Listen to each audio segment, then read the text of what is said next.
Hola, queridos amigos de Frater TV. Les doy la bienvenida a otro programa de Los Espíritus Hablan. La semana pasada estábamos hablando de la mediunidad con Marcela Dentón. Hoy vamos a continuar con este tema tan importante que nos llega a todos porque la mediunidad es de todos, es el del espíritu. Vamos entonces a continuar. Hablemos un poco de la ciencia. ¿Hay explicaciones científicas para la mediunidad? O sea, ¿la ciencia reconoce o estudia la mediunidad? La ciencia ya la ha estudiado, la sigue y la seguirá estudiando. En épocas de Kardec, muchos grandes medios fueron analizados, estudiados, algunos incluso lo eran científicos y medios a su vez. No voy a ponerme a listarlos, pero hay muchos. Y en distintos momentos, distintas corrientes científicas buscaban explicar el fenómeno. Incluso en los tiempos de Kardec, donde se le daba a la ciencia y a sus resultados tecnológicos una importancia, casi te diría una confianza ciega en ese momento. El desarrollo de la ciencia era justo en el momento que se empezó a estudiar la mediunidad. Y el mismo Kardec, con su formación académica como investigador y científico, fue quien la estudió, primero desconociendo esos fenómenos, después le llamaron la atención gente amiga, gente de su confianza, por eso él se metió en esto, y cuando vio que esto tenía un sentido, un porqué y un para qué, la estudió. Finalmente, en su tarea y en su misión como codificador, la organizó, justamente la codificó, y la aclaró para que todos la pudiéramos entender. Hoy incluso hay distintas ramas psicológicas que la tienen en cuenta, a la parte esta de la mediunidad, aunque le pongan otros nombres, ¿no? Le dan mucha importancia. Yo creo que en el futuro va a ser la forma de trabajo en cualquier área de trabajo humano, en cualquiera, porque toda manifestación mediúnica auténtica que entrelaza entonces el plano extrafísico, podríamos decir, el plano material, con el plano espiritual, es necesario estudiar esas interrelaciones o correlaciones entre uno y otro. Así como decíamos que nosotros aprendemos de nosotros mismos, cuando la ciencia, ya sea médica, psicológica, tecnológica, sepa realmente que el origen de sus ideas, sus pensamientos está en el espíritu y la experiencia que venimos trayendo, creo que es un instrumento. Así como va a ser un instrumento a tomar en cuenta, pero podríamos decir que la mediunidad en sí es el instrumento por el cual la ciencia espírita, porque los que estudiamos la doctrina espírita sabemos que tiene esa parte, como se estudió, se organizó, recibimos una percepción espiritual. Algunos la pueden tener o anotar incluso un sueño, anotan el sueño, empiezan a desarrollar las ideas que en él observaron, se miran a sí mismos, ¿qué me pasa con lo que soñé? ¿Para qué soñé esto? ¿A quién me hace acordar? Fíjate vos, hacemos el mismo proceso que hizo Kardec, ¿no? Y en sí, la mediunidad para la ciencia espírita, en todo centro espírita, podemos decir que es el instrumento esencial, porque por el cual justamente establecemos no solamente las relaciones, entendemos los porqué de las cosas que nos suceden y modificamos todos los para qué que eso nos trae. Entonces, toda vez que ocurre la mediunidad, ese intercambio entre los planos, la ciencia espírita está en acción, ¿no? Podemos entonces decir que la ciencia espírita es una de las ciencias de mayor y constante actividad en el planeta, porque es permanente, eso aunque la desconozcamos. Pero como no es lo mismo estudiar un elemento orgánico o una ley física que una inteligencia espiritual, ¿no? Por eso Sí. hay que conocerlo, hay que revisar la inteligencia propia y esa inteligencia ajena no obedece, sino por su voluntad propia. Bueno, es de mucha importancia hoy reconocer eso, que somos espíritus y que estamos en permanente comunicación con los espíritus. Imagínate si nos pasa eso como individuos. Cuando la ciencia médica presta atención a eso, ¿cuánto más va a desarrollar? Y va a ser en el futuro algo muy natural y muy necesario para la psicología, para la psiquiatría, para la medicina. Poco a poco, eso va a llegar mientras más lo entendamos, ¿no? Eh, y gracias a estos científicos, ¿no? Charles Richet, Gabriel Delan, para los que no saben, hay muchos científicos ya que se dedicaron toda su vida a estudiar estos fenómenos, como tú decías, ¿no? Muy, muy recomendados para las personas que quieran estudiar. Hay libros muy, muy, muy lindos que son bien hechos, bien escritos y a nivel científico, ¿no? Hablemos entonces un poco de las culturas. ¿Cómo ven las culturas, cómo ven las diferentes culturas y religiones el fenómeno de la mediunidad? Bueno, hay religiones que se basan en la mediunidad, incluso a veces sin llamarla así, ¿no? Por ejemplo, traducen en el éxtasis de sus santos lo que la mediunidad podríamos decir estar en sintonía. Algunos le pueden decir en trance, otros en concentración. Pero esos santos, por ejemplo, la religión católica, bueno, algunos otros también lo tienen, hablaban de otras visiones, escuchaban, soñaban, bueno, las visiones de sus profetas, bueno, adelantados, lo mismo que desarrolla la mediunidad. Aún así, yo creo que no hay controversia entre religiones y culturas con el uso y la práctica de la mediunidad. Sí, todavía con muchos de sus practicantes. Los religiosos sí. Por ejemplo, el catolicismo es algo, yo era católica cuando era joven, a mis 19 años, abandoné el catolicismo porque no cumplía mis expectativas, yo no me daba las respuestas, ¿no? Mucho más adelante encontré el espiritismo, a pesar de que cuando era pequeñita quería conocer lo que decían las películas, en las reuniones, viste, espiritistas. Después, mucho más adelante, a mis 30 y pico, encontré la doctrina espírita y dio respuesta a todo lo que estaba buscando y mucho más te podría decir. Pero generalmente es por no conocerlo. Generalmente no conocen lo que explica el espiritismo y es condenado en sí, pero por algún sector, más que nada, no tanto las religiones, sino algunos de sus practicantes. Pero eso solamente es conocimiento de la propuesta espírita. Incluso en sus momentos, grandes espiritistas tuvieron controversias con grandes representantes de la Iglesia Católica. Y uno de los grandes momentos fue cuando la quema de libros en Barcelona, y se dio a conocer mucho más la quema de libros espíritas aquella vez por el año 1800. Y llamó mucho más la atención y fue un punto de divulgación importante. Quizás no se podían editar los libros ya en su cuna, en Francia, España, donde fue la quema, pero llegó a América, por ejemplo, y así empezó a expandirse, desarrollarse. Y no es que solamente llamó la atención un hecho, sino que trajo libros que podían dar otras explicaciones, como me pasó a mí, pero justamente por desconocerla. No conocen su base cristiana.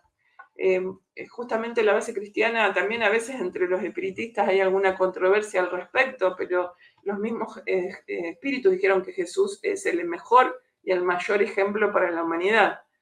Es esencialmente cristiana el espiritismo. No debería haber controversia en ninguna religión porque religa a nosotros, criaturas, con nuestro Creador, el Padre Celestial, y nos da a conocer nuestro origen espiritual y el sentido del paso por esta vida. Todos los caminos llegan a Dios, no llegan al amor. Entonces, es algo muy importante. Uh-huh. ¿Y cuáles son los cuidados que una persona debería tener al desarrollar la mediunidad? Hay algunas contraindicaciones, hay algunas peligros. Sí, como todo lo que se desconoce. Bueno, hablábamos siempre de esto, que teníamos una certeza, que todos vamos a morir, ¿no? Qué gran título, podría decir, qué anuncio, que no, algo que ya sabemos. Kardec mismo nos decía, y es algo que tenemos todos queremos comunicarnos con aquellos, saber cómo están, con aquellos personas que nos han precedido justamente en esa partida. Y él decía, Kardec decía que todo el deseo natural de todo medio empieza en su desarrollo mediúnico, ya sea cómo haya sido ese despertar de su mediunidad, incluso el camino del conocimiento de su mediunidad, en algún momento comunicarse con un ser querido, ¿no? Con saber cómo está, tener noticias, pero para lograr tal tipo de comunicación, ser querido o no, depende de muchos factores. El principal es el intercambio fluídico, ese que decíamos, el intercambio de las energías entre encarnado y desencarnado, que no es tan sencillo. Puede llevar mucho tiempo, mucho tiempo, incluso con un ser querido, porque desconocemos aún cuáles son nuestras propias inclinaciones o vibraciones energéticas, o sea, con qué sintonizamos, y eso tiene que ver con nuestra moral, cómo está, incluso con el de ese ser querido con el que queremos comunicar, no sabemos su estado realmente actual, moral. Entonces, no desconocemos nuestras vibraciones. Ese creo que es el principal trabajo que debemos encarar, conocernos a nosotros mismos, porque es como, de nuevo, queremos comunicarnos con alguien muy querido, nos abrimos todas las puertas de nuestra casa, sería nuestra casa mental y emocional, las puertas, ventanas, estamos ahí expuestos y queremos ese el único objetivo, sentir comunicarme con mi papá. Y todavía desconocemos cómo realmente son mis vibraciones. Me voy a comunicar con mi papá, voy a ser yo misma, a lo que se llama animismo, cuando tenemos un medium que describe, escucha o escribe situaciones y es el mismo que está empezando a abrir sus antenas o esas puertas espirituales. Pero por eso aprender a establecer relación con el mundo espiritual que nos guía o con el que simplemente nos acompaña, debería ser la propuesta. Ahí vamos a evitar caer en esos animismos que te comentaba. Vamos a evitar también ser títeres en manos de otros espíritus que no tienen buenas intenciones y nos vamos a aprender a comunicar con los guías, con el mundo espiritual que sí nos ampara, nos protege y nos empieza a hablar de otra cosa en esta vida material.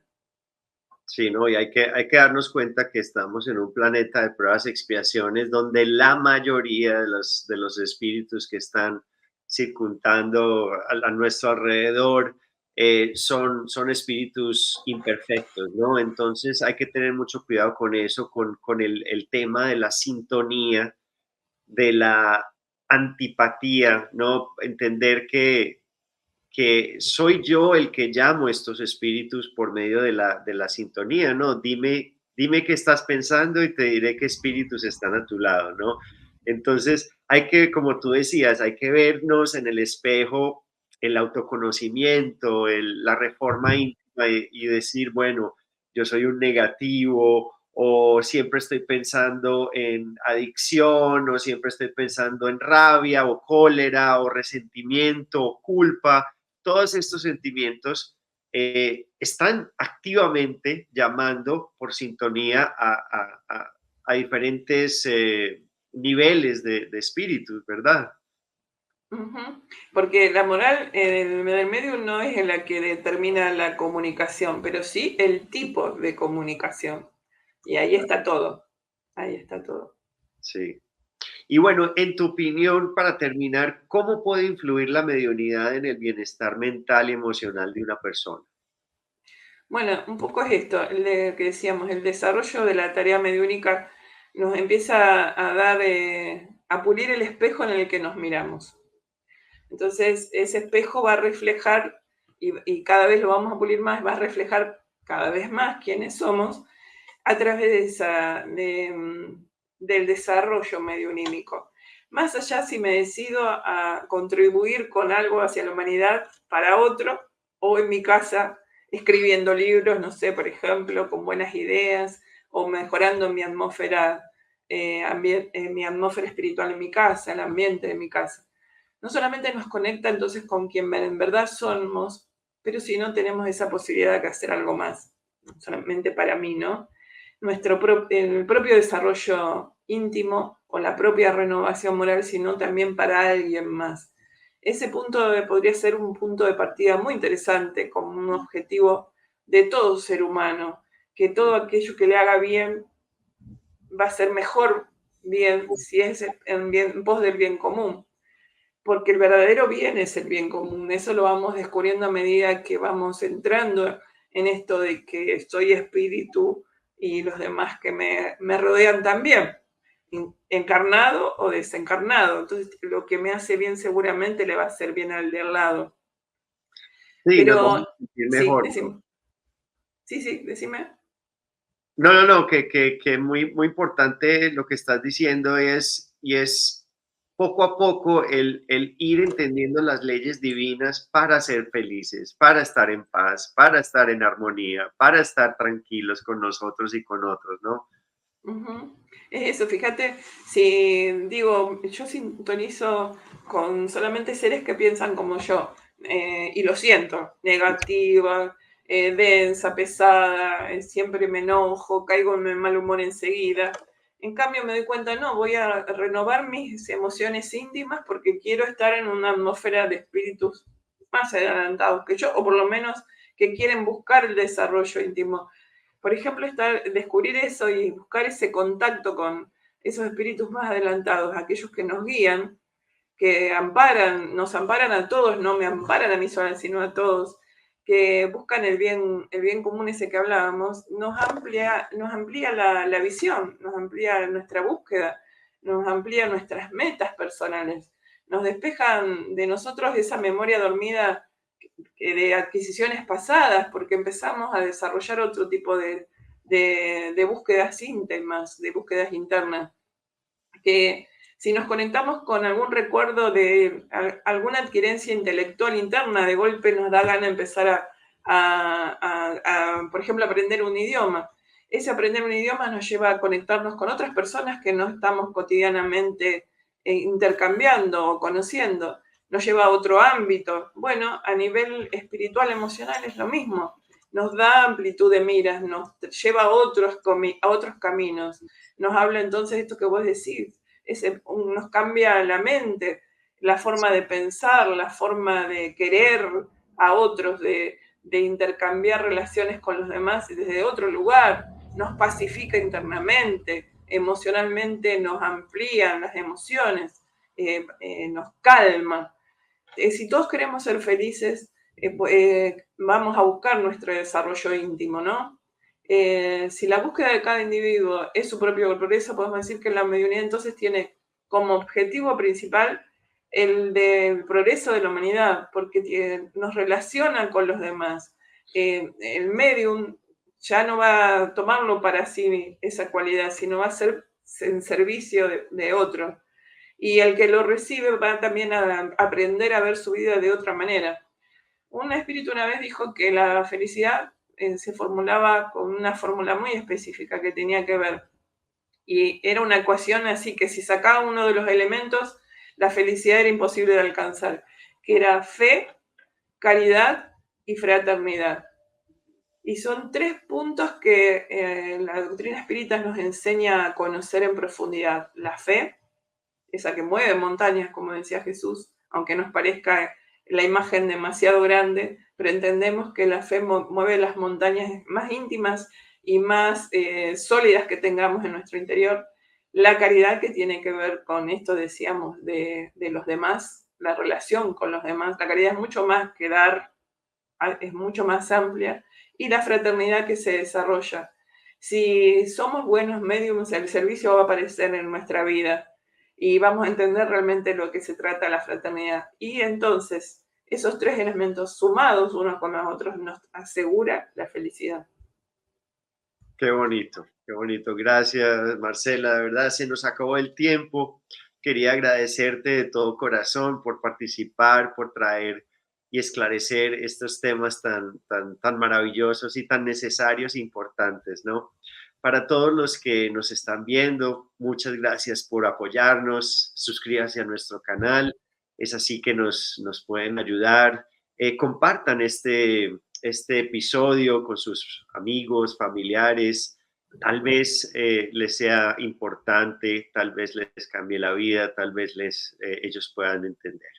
Muy bien, entonces les deseo mucha paz y nos vemos en el próximo episodio. Chao, chao.